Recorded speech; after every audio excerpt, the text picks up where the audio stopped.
Good afternoon and welcome to the October 2025 regular board meeting of the Urban Redevelopment Authority of Pittsburgh. Our first is roll call.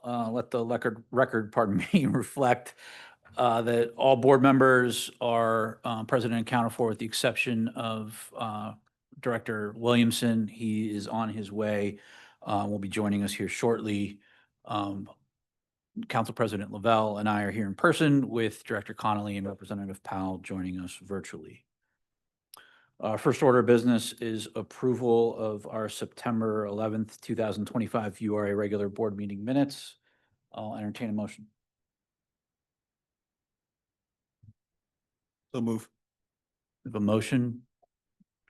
I'll second in case our friends online aren't at their computers. Second. All right. Thank you, Representative Powell. Any discussion on the minutes? Seeing none, then all those in favor of approving the minutes say aye. Aye. Aye. Any opposed or abstaining? Our minutes are approved. Also want to note for the public that the URA Board met today in our regular executive session on October 9th, immediately before this board meeting.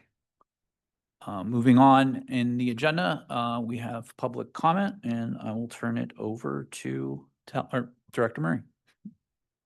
Thank you. Good afternoon. My name is Catherine Murray. I'm the Director of Government Affairs and Strategic Initiatives. Member of the public have the opportunity to provide comment of URA Board of Directors agenda items in person, virtually, or in writing. Registration is required to receive 3 minutes of in-person or virtual comments during our public meetings. Registration opens at 2 p.m. Tuesday of the board meeting week and closes 1 p.m. on the day of the meeting.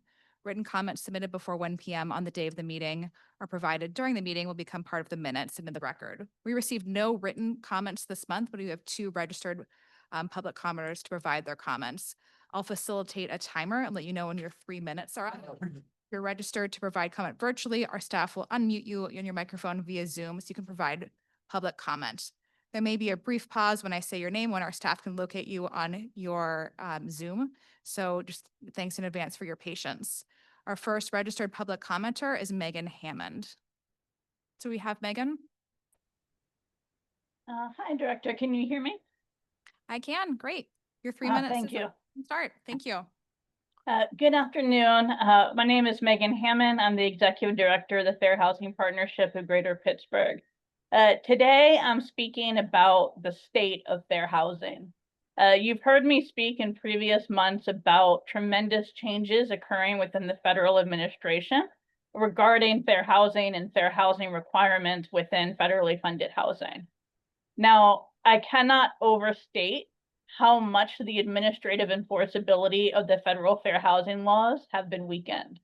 One recent example is an article in the Washington Post that detailed how current staff attorneys at HUD's Office of Fair Housing and Equal Opportunity have now filed litigation against HUD FHEO, arguing that FHEO is no longer meeting its statutory requirements to enforce the federal fair housing laws. Additionally, a whistleblower complaint on these facts have resulted in Senator Elizabeth Warren calling for the Office of Inspector General to investigate. As a result of this action and so many others, federal compliance with fair housing requirements by applicants to the URA potentially no longer comports with Pittsburgh City Code. And so I'm asking for the URA Board to consider reviewing the federal fair housing changes that have occurred, the fair housing requirement within our own city code, and have the goal of potentially revising how we're reviewing compliance with the city's fair housing requirements. I'm happy to assist with the process. I cannot stress enough that continuing a culture that supports fair housing principles within Pittsburgh is now beholden on us at the local level. And if we don't do it, we will lose the progress that we've made. I thank you all for your hard work. And let us persevere into 2026.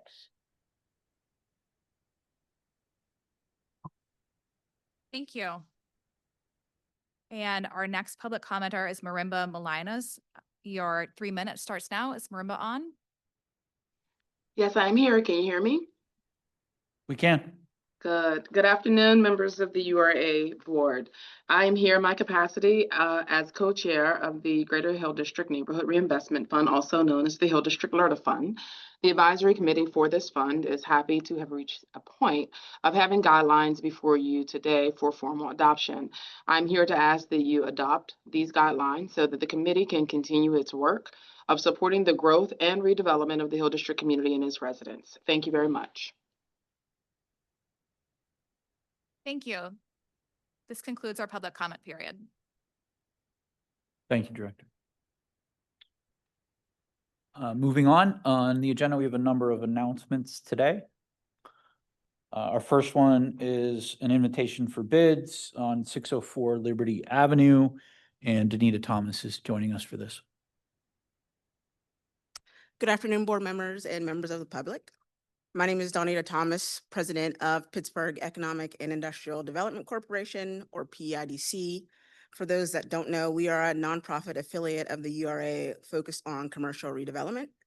I'm here today to announce that the URA is seeking bids for construction to complete facade renovation and improvement to the building at 604 Liberty Avenue.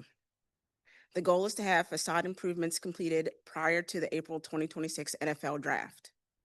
Design changes will emphasize historic features and introduce modern elements to the structure. The bid request will be released on IronWave in October and accepted through November. I'm happy to answer any questions that you might have about the project. Thanks, Danita. Any questions, comments from board members? Okay, thank you. Our next two announcements are for 501 Larmer Avenue, and Leah Matthews is joining us for this. Hello, everybody. My name is Leah Matthews, and I'm a Senior Project Manager in the Development Services Department at the URA. Today, I'm here to announce the release of an invitation for bids for the roof replacement and asbestos abatement work for 501 Larmer Avenue, also known as the Lottery Store. This project will redevelop the property for future commercial use, supporting ongoing revitalization efforts in the Larmer community. The invitation for bids was released on October 8th, and materials are currently available on IronWave, and proposals are due by October 29th. I'm happy to take any questions. Want to do the next one too? I'd also like to announce the invitation for bids for masonry repair and restoration work for 501 Larmer Avenue. The scope of work for the invitation for bids will include cleaning, repointing, replacing, and parging work. The invitation for bids was released October 8th as well and is currently available on IronWave, and proposals will be due by October 29th. Any questions? Thanks, Leah. Any questions or comments from board members? All right, thank you. Our next announcement is regarding the public comment period and the draft 2026 Housing Opportunity Fund Annual Allocation Plan, and David DiBernardo is joining us for this. Good afternoon. My name is David DiBernardo. I'm the manager of residential lending. I am announcing today that the initial Housing Opportunity Fund annual allocation plan is available on the URA website for public comment. The public comment period is open until 4 p.m. on October 31st. All comments submitted are reviewed by the HOF Advisory Board and the URA Board of Directors, and they will help inform our final allocation plan that will be reviewed at next month's meeting. If approved at that meeting, the plan will then go to City Council for final approval. Next slide. On the screen is the draft allocation plan. You can also review this. You can also review it on the public comment form, which you can find by scanning the QR code on the screen or by visiting the URA website at ura.org/pages/HOF.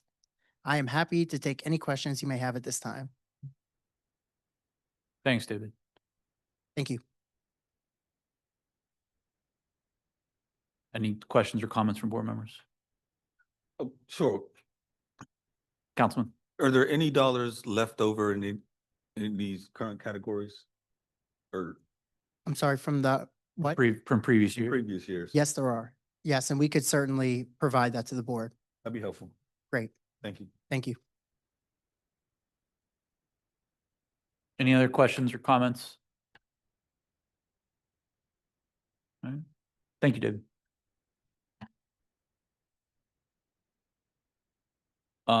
A quick announcement, walk-on announcement from our director before we move into the agenda. Thank you, Chairman.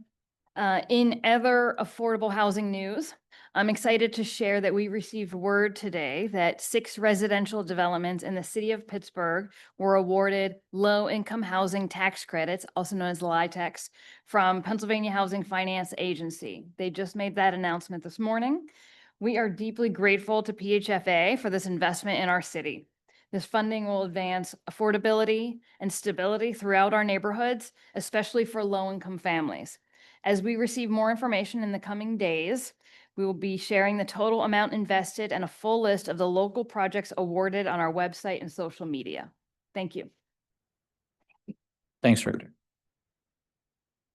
On today's agenda, we have items in development services, housing, real estate, and then our consent agenda.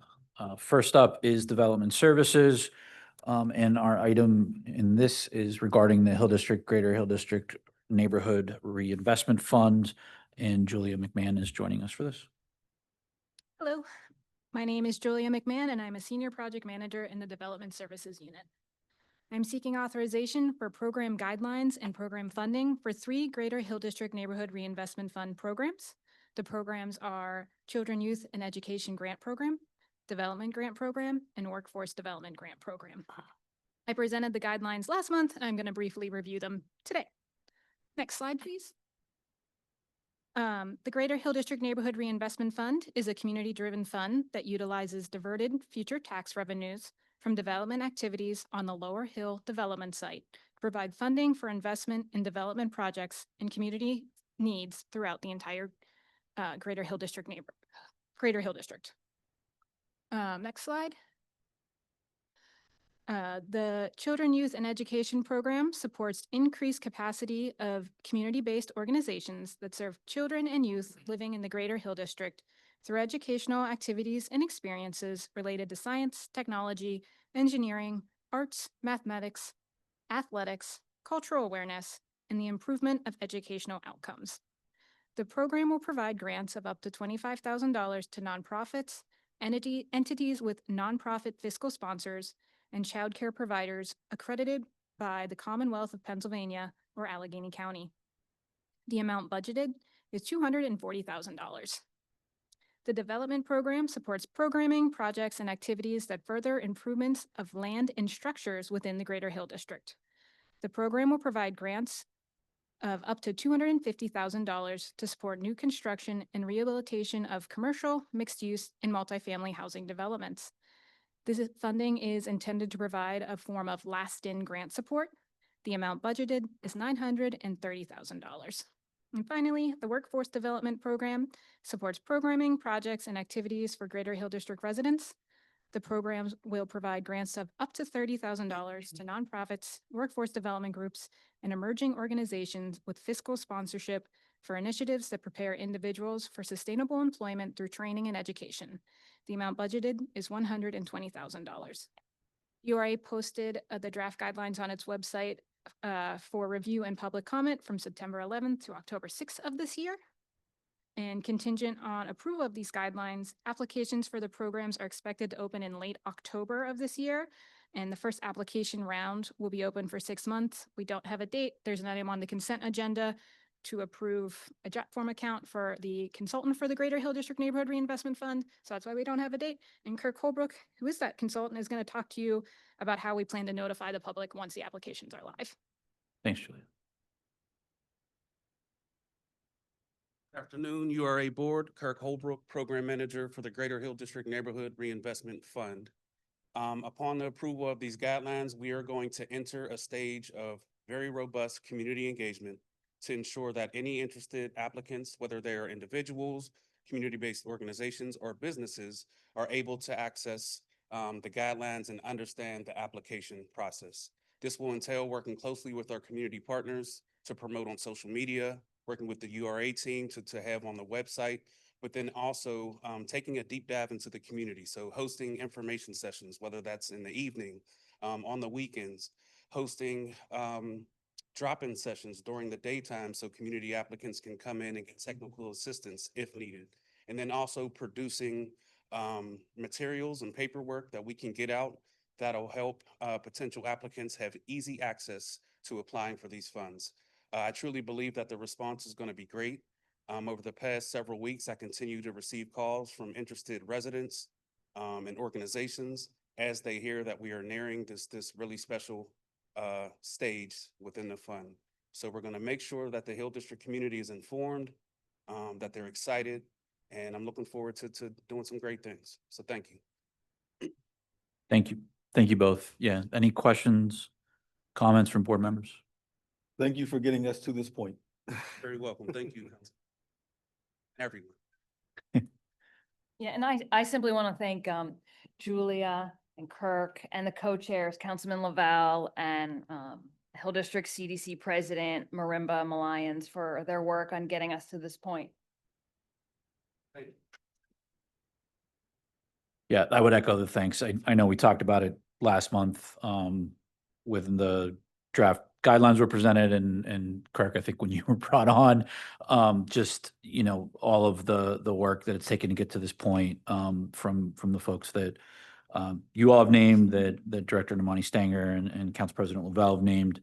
And I'd like to thank the community for their patience in you know, getting to this point as well.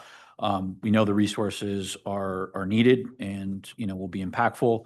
And, you know, I just thank them for allowing that process to play out so that the, you know, advisory board and had a chance to do the guidelines and get it right. And excited to see, you know, these getting out there to make that impact. So if there's no other questions or comments, entertain a motion to approve. A move. We have a motion. Can we have a second? Second. All those in favor? Aye. Any opposed or abstaining? Motion carries. Thank you both.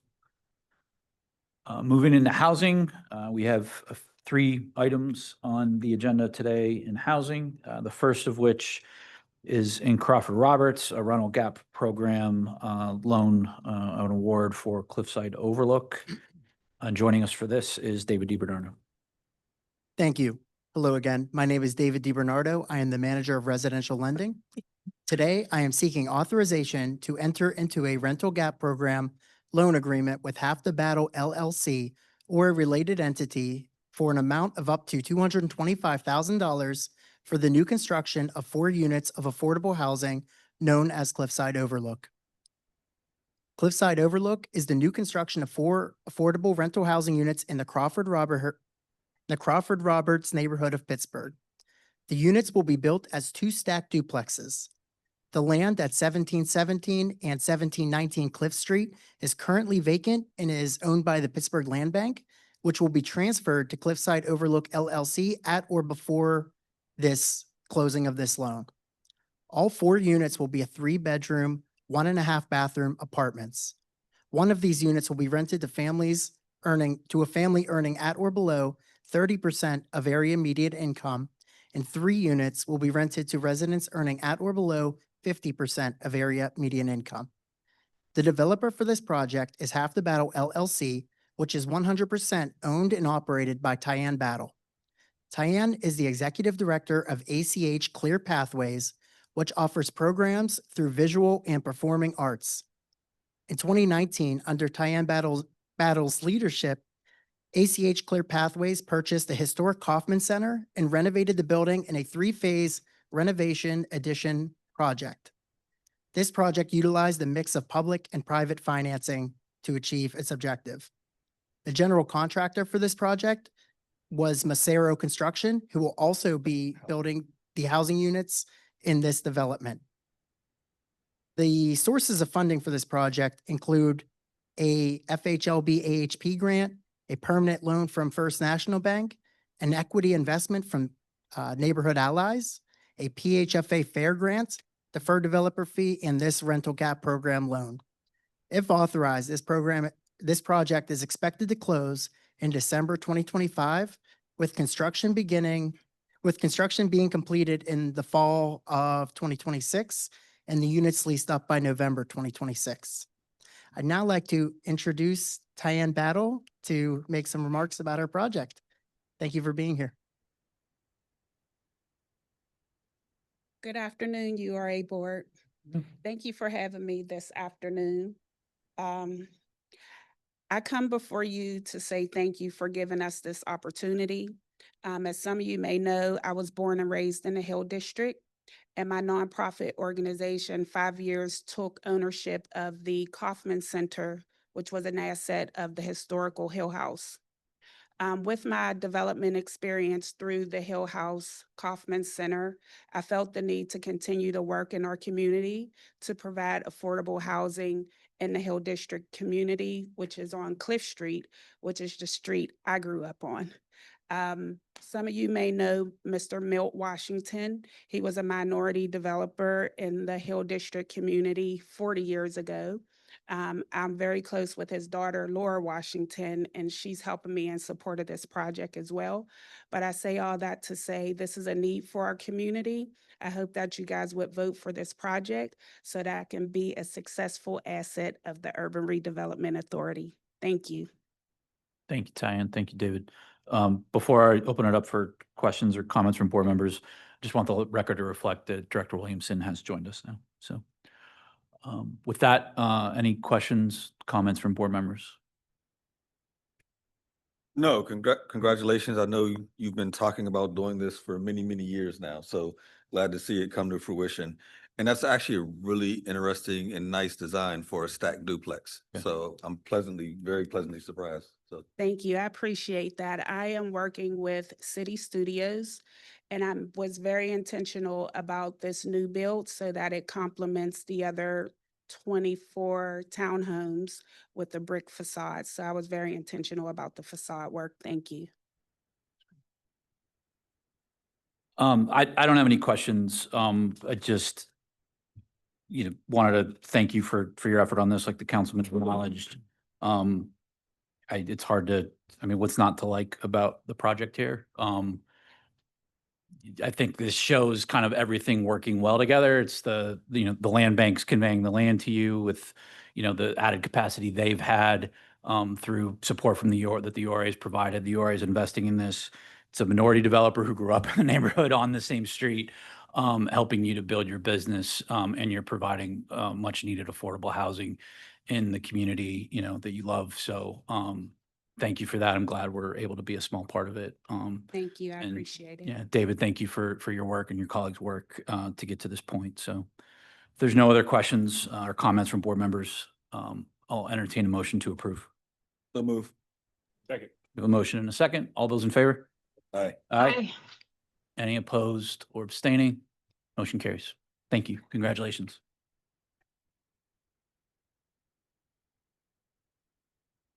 Our next item on the agenda is citywide, and it's the Own PGH Home Ownership Program with a limited continuation. Alicia Majors is joining us for this.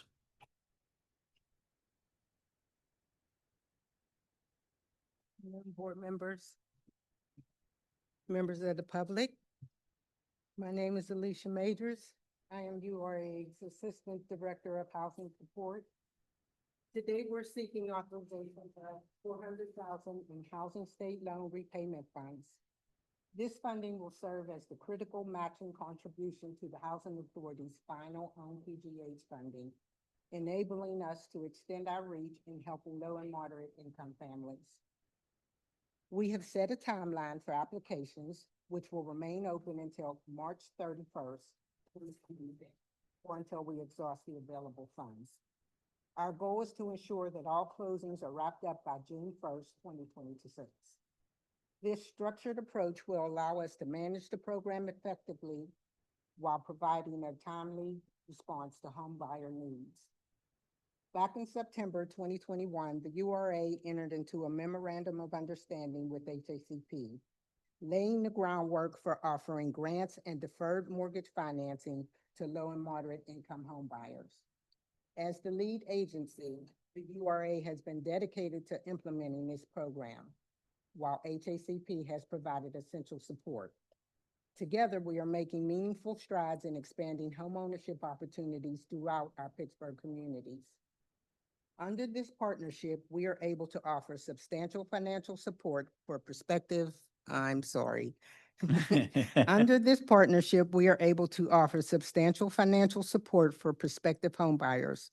Eligible individuals received up to $90,000 in assistance, $50,000 from URA in the form of grant funds, and $40,000 from HACP in the form of forgivable deferred mortgage funds.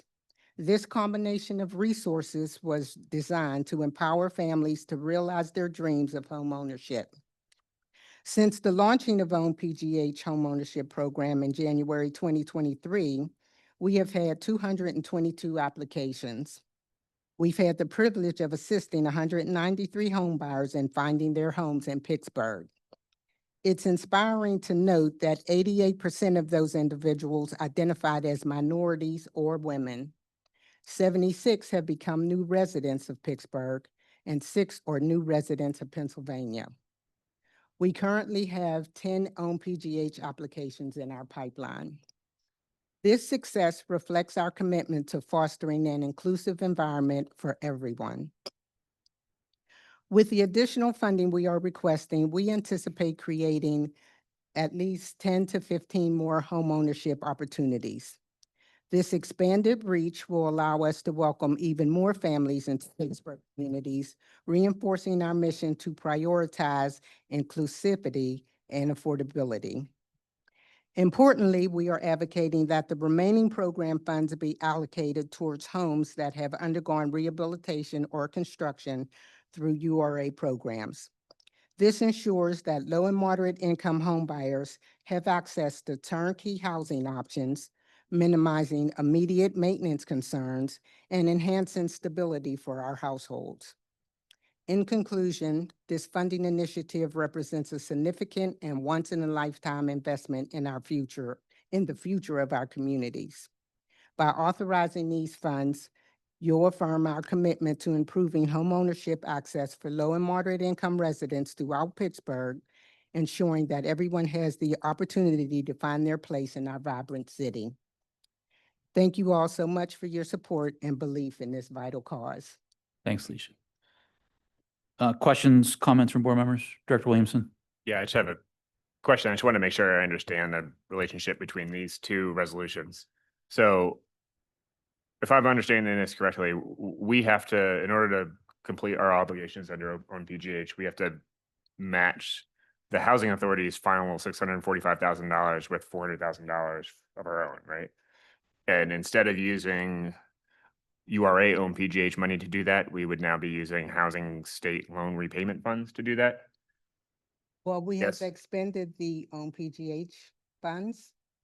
They were expended in November. The ARPA funds. For ARPA dollars. They were expended at the end of 2024. Okay. So we need a source of funds for the remaining projects. Correct. And that source of funds will be what is the housing state loan repayment fund? It's a repayment account from prior housing recovery program loans. Okay. They make the repayments and it's filtered into that account.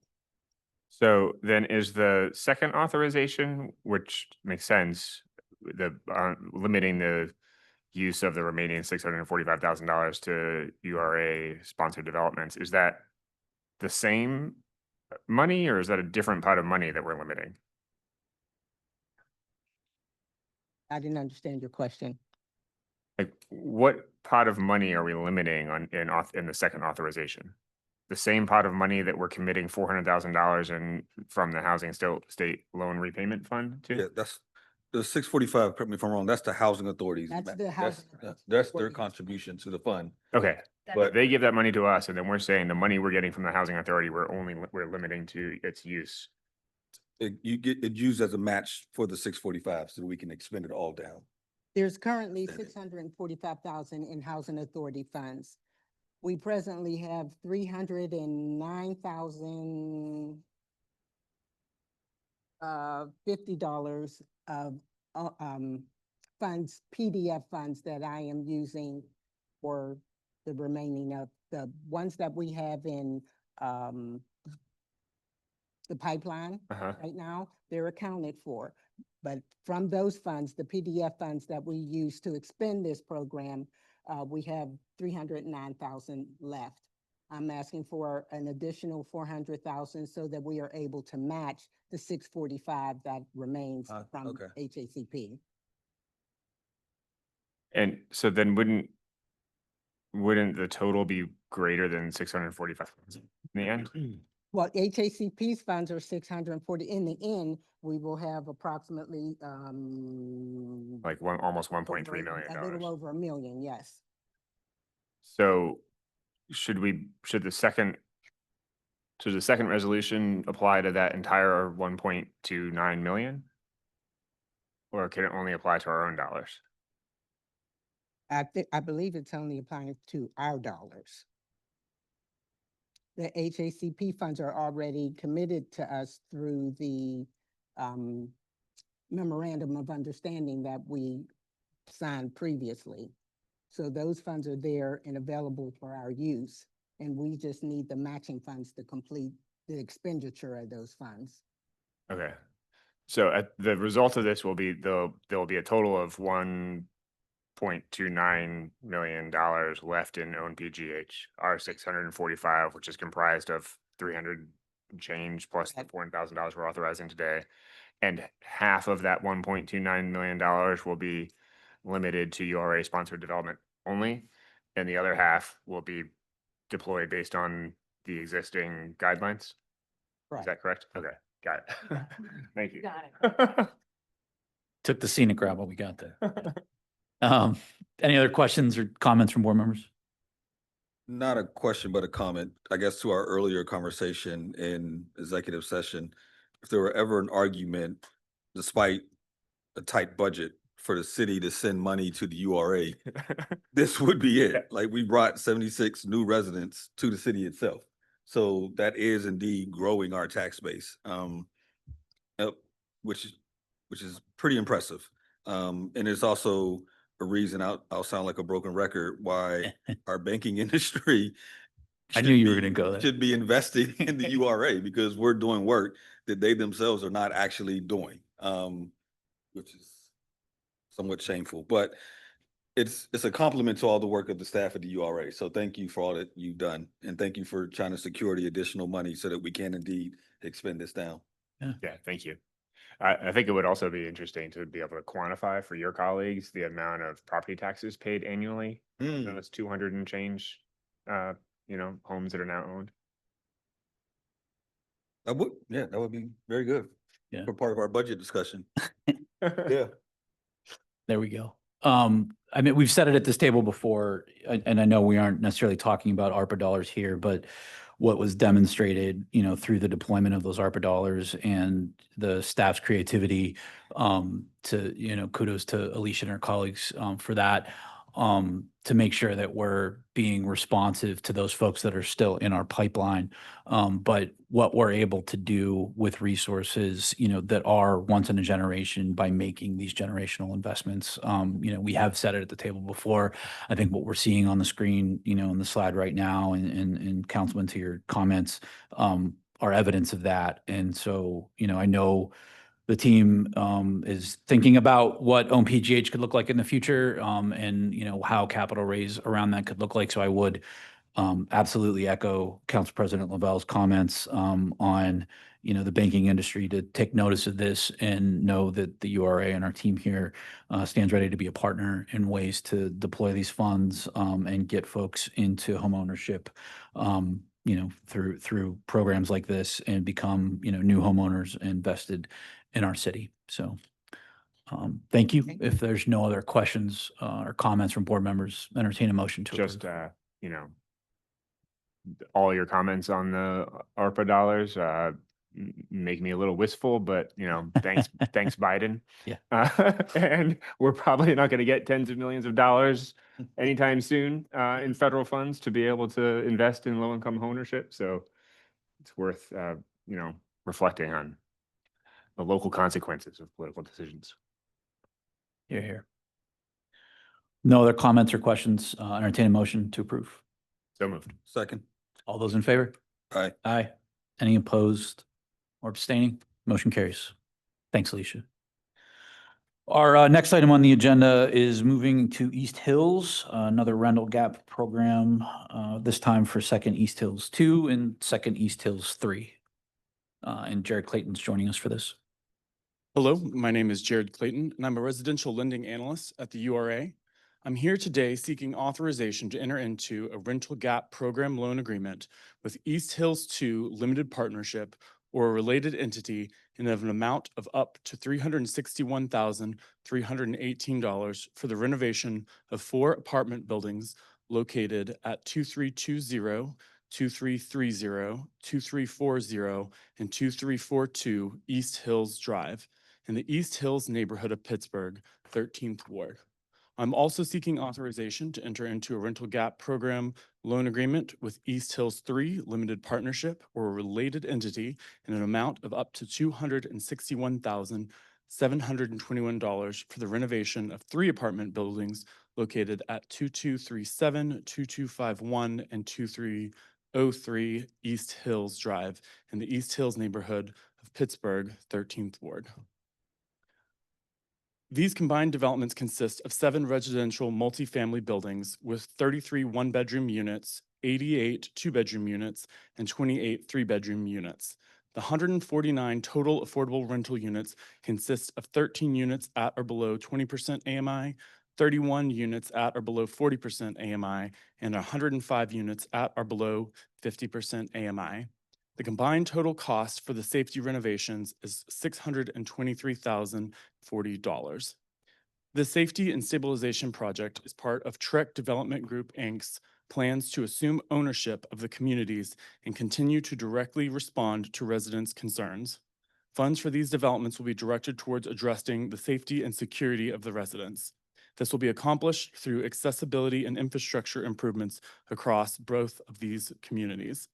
These include upgrades to safety cameras and access systems, replacements of doors and trash enclosures, repairs for concrete work and the exterior stairwells and railings, and the installation of a property line security fence.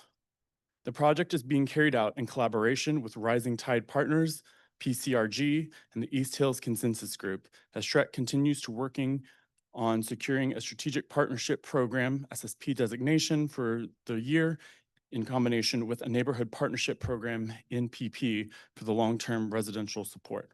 Supportive services continue to be provided on-site with the Urban League of Pittsburgh maintaining an active presence to assist residents.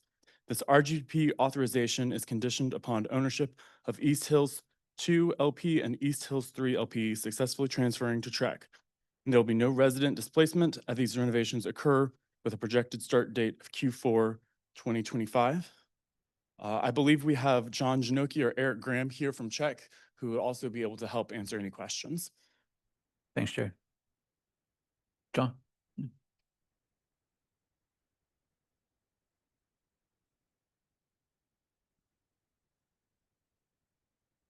Hello, John Janoki with Trek Development Group. As mentioned, Trek intends to purchase these properties. There's 4 properties that comprise the East Hills, the old Telesis properties. There's 313 units total. The renovation to these buildings that we're talking about, these buildings are coming up on 20 years old.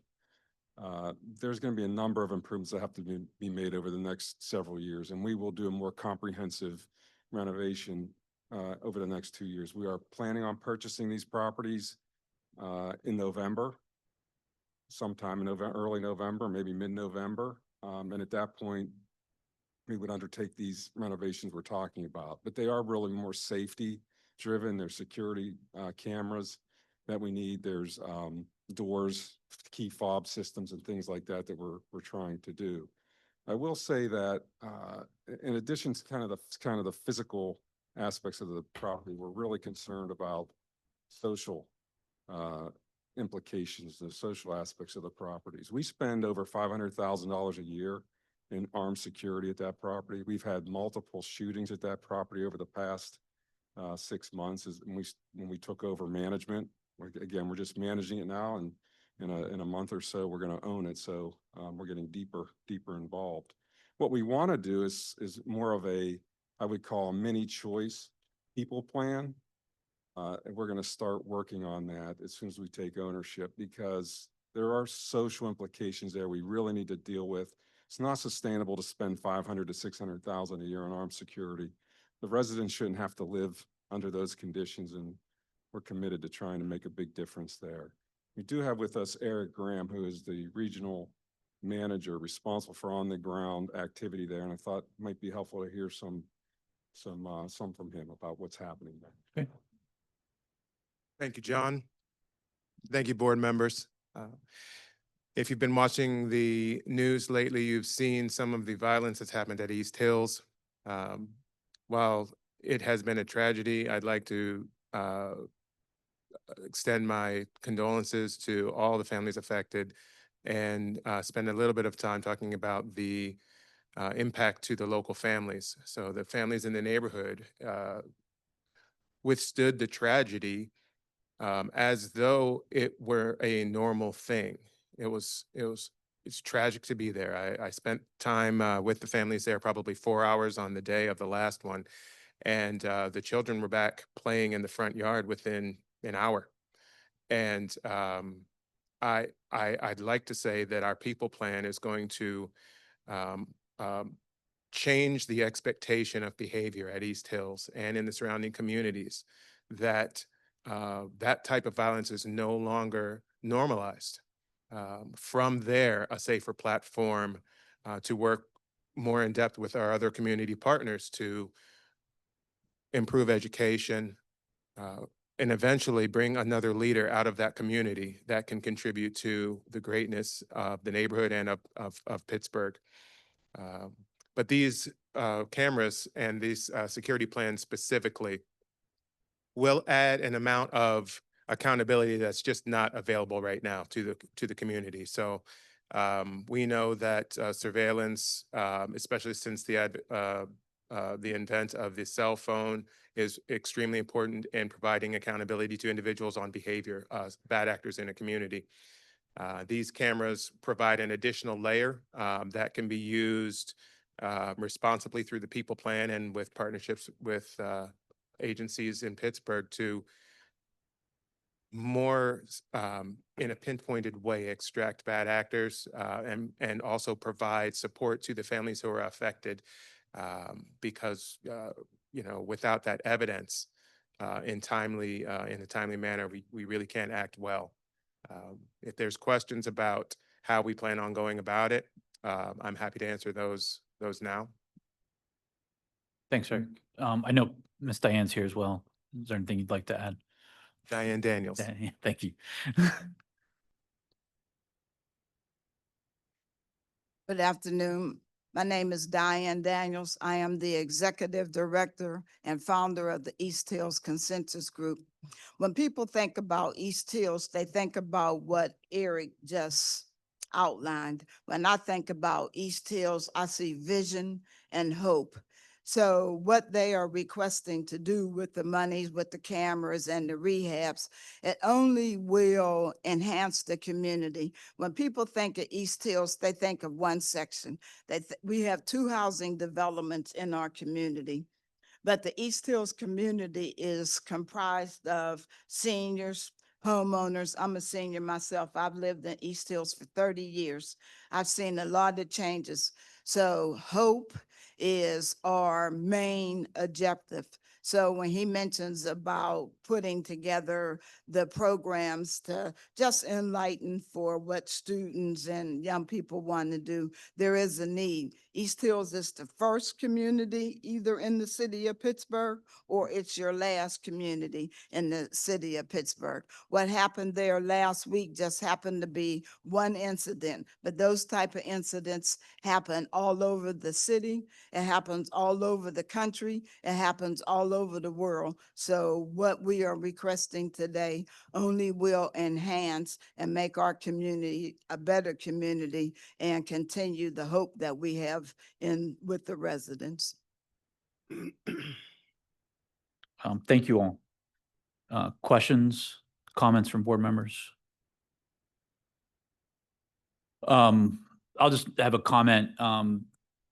Ms. Diane, I can't remember how long it was, maybe a year or so, you came into our office with your partners from Trek and Rising Tide, with concern that these properties were being marketed, and what could happen to them, you know, if they were to be purchased by an out-of-town outfit or someone who wasn't willing to work with the community in partnership, and, you know, spoke eloquently then as you did today about the importance of making sure that it was someone that was known to the community, and that was willing to work in partnership with the community. So, first, I want to thank you for, and, you know, the East Hills Consensus Group for your work and having the community front of mind, and your concern for what happens to these properties, and for bringing those partners to the table.